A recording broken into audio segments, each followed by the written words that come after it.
Bonjour à vous tous, amoureux des mots, du génie des mots. Merci d'être au rendez-vous pour un nouvel épisode de Souffleur d'Histoire. Notre souffleur d'histoire aujourd'hui, c'est Églantine Émeillé. Bonjour Églantine. Bonjour. Voilà, vous êtes de passage à Bruxelles pour nous présenter votre livre « Tous tes mots dans ma tête ». Ce n'est pas votre premier livre. Non. Ce n'est pas non plus la suite du précédent. Non, j'ai fait un peu différent, oui. Voilà. Mais ce qui lie le premier livre et celui-ci, c'est l'histoire de votre fils Samy. Vous êtes la maman d'un enfant autiste et épileptique. Et dans ce livre, vous allez raconter un dialogue croisé entre ce que votre fils pourrait dire s'il avait l'accès à la parole et un réfugié originaire d'Irak que vous accueillez chez vous. Oui, tout à fait. J'ai accueilli ce réfugié pendant quelques mois et j'ai trouvé assez intéressant d'imaginer le dialogue de ces deux personnes handicapées de la parole, puisque Mohamed ne parle qu'irakien et que Samy, lui, n'a pas la parole du tout. Il y a des points communs entre les parcours assez différents de ces deux personnes, Samy et Mohamed. Ce sont des personnes pour qui il n'y a pas toujours de place dans la société. Vous avez témoigné à différentes reprises du fait que c'était parfois difficile de trouver une place adaptée, dans une institution adaptée pour votre fils. Je crois même qu'on peut dire que c'est pas parfois difficile, c'est toujours très très difficile de trouver une place. Je ne sais pas comment ça se passe en Belgique, mais pour nous en France, quand on a une personne handicapée, les places sont très rares, donc c'est un vrai parcours du combattant. Et puis, même si on obtient une place, elle n'est pas toujours en adéquation avec le handicap de notre enfant. Et puis il y a des étapes aussi, à chaque âge il faut retrouver un autre établissement, c'est très très compliqué. Le parcours du combattant, c'était aussi un autre point que j'avais relevé, et je me demandais comment l'écriture de ce livre avait été pour vous un outil de résilience, parce que dans cette difficulté qui est la vôtre de vous battre, parce que vous dites aussi j'avance en âge, parfois pousser des poussettes avec mon fils qui devient grand, qui devient lourd. Là, on m'avait volé mon macaron simplement, qui montre que j'ai droit à des places de parking parce que c'est pas facile quand je dois aller chercher mon fils, etc. Puis je le vois pas toujours parce qu'il était dans une institution assez loin de chez vous, à près de 1000 km. Donc, c'est un peu un parcours du combattant. Et donc, vous mettre en reliance, en résonance avec une autre personne pour qui c'est une autre difficulté, une autre réalité. C'est pas le parcours de l'autisme, c'est le parcours d'un statut, d'être reconnu, d'avoir une place. Comment est-ce que ça a été un outil de résilience pour vous d'écrire ce livre, Tous tes mots dans ma tête? Je pense que la part de résilience, elle réside dans le fait que je me suis amusée, plongée dans la tête de Samy, pour le coup, et que j'ai essayé d'imaginer ce qu'il pouvait penser, et avec un côté plus positif que ce qu'on a tendance à voir chez une personne qui souvent est en souffrance par ces troubles très particuliers. Et j'avais envie d'imaginer, parce que c'est une blague qu'on se fait souvent avec mon fils aîné, on se dit mais au fond, est-ce que c'est pas Samy le plus heureux d'entre nous?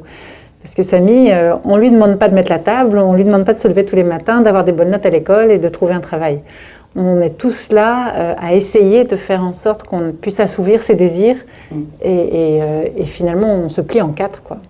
Il y a une invitation aussi à la notion de la liberté dans ce dont vous parlez, parce que la liberté, c'est ce que les réfugiés viennent chercher en quittant leur pays. Ils racontent le monde de la guerre. Mohamed, il en témoigne en disant évidemment, tu ne le sais pas, mais nous crevons un petit feu et le monde laisse faire. Chaque geste, chaque sortie est dangereuse. Rester chez soi est dangereux.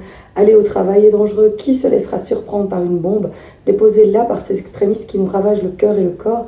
C'est une question lancinante qui ne nous lâche jamais. Les morts, ce sont d'abord les amis d'amis, puis des amis plus proches. Un jour, c'est la famille à qui le tour. Donc c'est une quête de liberté. Et puis, vous dites que Samy, en fait, il est quelque part heureux quand il nous parle finalement... il y a la machine à bisous, mais aussi de cette expérience qu'il fait de la pluie. Oui. Et vraiment, il y est heureux quand il dit qu'il entend la pluie picoter sur son corps et qu'il n'y a rien d'autre que le moment présent à ce moment. Mais c'est vraiment ça chez ces personnes-là, et c'est sans doute le point le plus fort, et ce dont on devrait tirer des leçons, c'est que des handicapés mentaux comme ça, finalement, il y a un côté sensation brute qui dirige leur vie. Mais ces sensations brutes, elles peuvent être absolument sublimes. Ils arrivent à trouver du bonheur dans tout. C'est vrai que Samy, lui, mais l'emmener goûter sous la pluie, il adore ça. Et c'est vrai que nous, en général, on se dit, il pleut, oh là là, quelle galère, et on n'a pas envie de sortir. Sauf que si on y réfléchit un peu, à moins que ce soit l'hiver et qu'il fasse un froid de canard, c'est pas très agréable. La pluie, on adore être sous la douche, pourquoi on n'aimerait pas être sous la pluie? C'est pas désagréable, ce petit côté-là. Samy, lui, je pense qu'il le ressent vraiment. Alors, il parle aussi du sixième sens. Il dit, nous, on sait tout bien avant vous. Vous avez ces mots en disant, on est de vraies éponges à émotions, c'est amusant quand j'y pense. Vous avez 5 sens qui fonctionnent parfaitement. En tout cas, il paraît, chez nous, il y en a qui ne voient pas bien, qui n'entendent rien, d'autres qui ne supportent pas certaines textures dans la bouche. Beaucoup ne marchent pas, et pourtant le sixième sens, c'est notre premier, celui qui nous dit tout. Si vous allez bien, s'il va pleuvoir, faire trop chaud, si quelqu'un est malade, triste ou va pleurer. Et surtout, si vous êtes énervé et que vous ne voulez pas le dire, mais on sait très bien tout ça, et bien avant vous. Je crois vraiment que justement, ce rapport aux choses qui est uniquement à travers les sensations, leur donne un pouvoir que nous n'avons pas.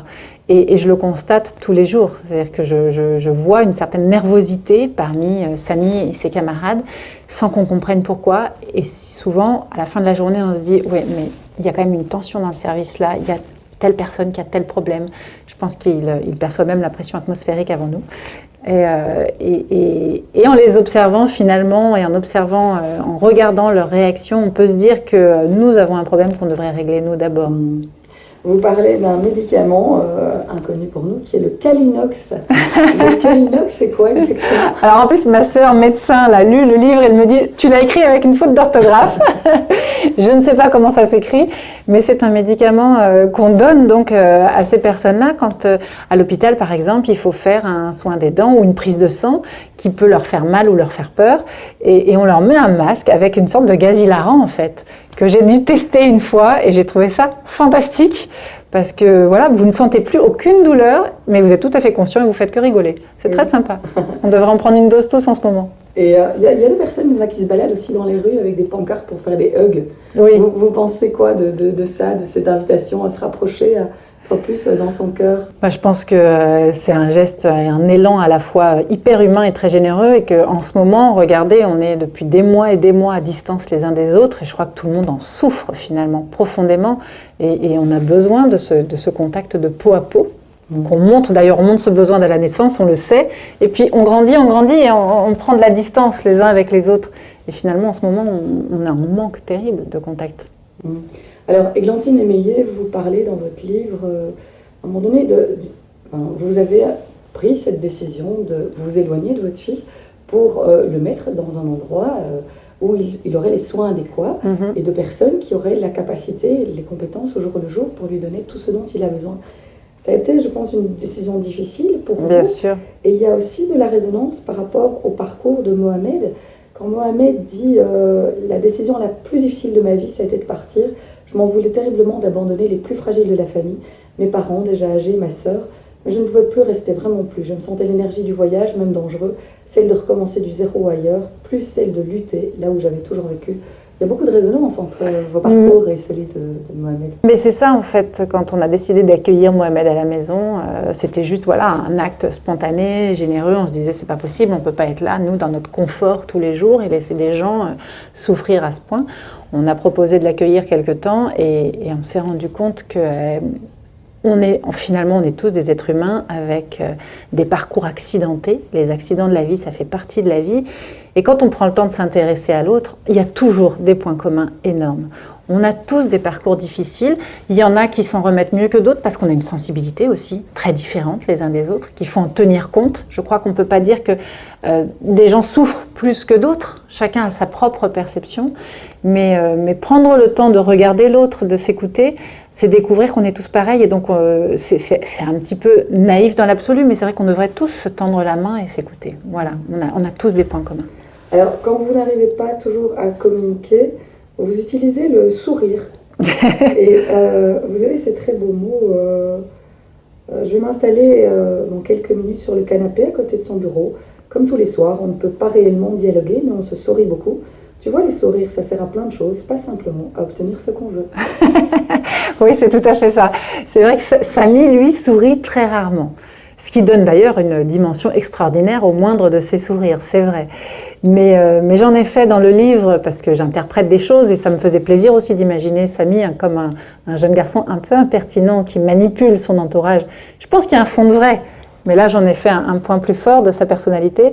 Et Mohamed, je voulais que Mohamed se rende compte et voulait expliquer à Samy que finalement, même avec d'énormes différences, même une culture qui n'a mais rien à voir, on a réussi à cohabiter ensemble et qu'on avait un point commun, on est tous capables de sourire. Et que sourire, c'est un geste énorme vers l'autre.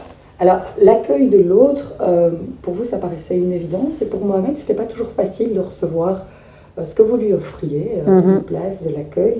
Et vous lui proposez des vêtements à un moment donné.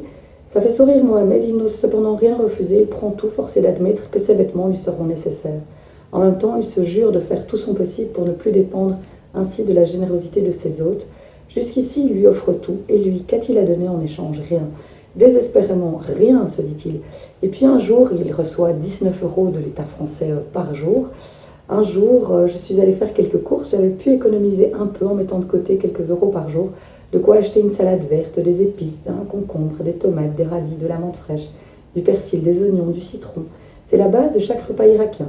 Je sais, je n'ai pas fait quelque chose de très particulier, mais je dois t'avouer que je ne cuisinais pas beaucoup chez moi avant. Je préférais aller dîner dehors chez mes parents. Impossible de toute façon de rivaliser avec ma mère sur ce terrain. Et là, il va vous offrir un repas avec toute l'anxiété de savoir si ça va vous plaire. Ouais. C'était un moment très joli et très fort. C'est-à-dire que ça faisait un moment qu'il nous disait « la prochaine fois, c'est moi qui prépare à manger ». Alors qu'il nous disait, je dis entre guillemets, qu'on comprenait qu'il voulait, parce qu'il n'arrivait pas vraiment à l'exprimer. Mais il disait « moi », et il ne voulait pas qu'on s'approche du frigidaire. Et puis un jour, il a dit « je m'en occupe ». Il est allé faire les courses et on avait bien compris que pour lui, c'était un moment très important et qu'il voulait vraiment nous remercier. Et on avait beau lui dire, tu n'as pas à nous remercier. Enfin, nous, on a envie de t'avoir et tu es là avec nous et dans la famille. Mais je crois qu'il fallait le laisser faire. C'était important pour lui parce que sinon, il n'était que redevable dans sa position. C'est ce que lui ressentait. Et c'est vrai qu'on est tous pareils. C'est très difficile de dire merci. Plus que de dire merci, de voir que les autres font des choses pour vous et que quand vous n'avez rien à leur donner, c'est une position gênante en fait. C'est un parcours pas facile, donc il quitte l'Irak, il passe par la Turquie, par l'Allemagne. Au sortir de l'Allemagne, son frère, qui était un peu la locomotive des deux, fait un AVC, donc il doit le laisser. Il dit, nous sommes arrivés épuisés, donc ils étaient en Allemagne, mais ce n'était pas fini, là-bas personne ne voulait nous héberger, nous étions illégaux. J'ai pensé à ma mère. Je me suis dit que c'était bien qu'elle ne sache rien de tout. J'aurais eu bien honte de lui avouer que nous dormions, Nassim et moi, dans la rue, que nous mangions mal, à peine. Elle aurait été bouleversée. Je lui avais promis en partant que nous allions vers une vie meilleure, que tout serait mieux là-bas. Et là, je t'avoue que j'ai eu des doutes. C'est assez cruel, ce passage, vraiment, de voir à quel point c'est difficile de rejeter, de ne pas être capable d'accueillir l'autre. On est tous pareils, on a notre territoire. Quand je parle de territoire, je ne parle pas seulement de pays, évidemment. On a tous notre intimité qu'on s'est construite. On ne nous l'a pas donnée comme ça. On a tous fait des études, on travaille, ou alors on travaille depuis jeune et on se construit son petit territoire. Et tout d'un coup, il faut faire la place à d'autres. C'est humainement, je pense qu'il y a un réflexe de non, quoi.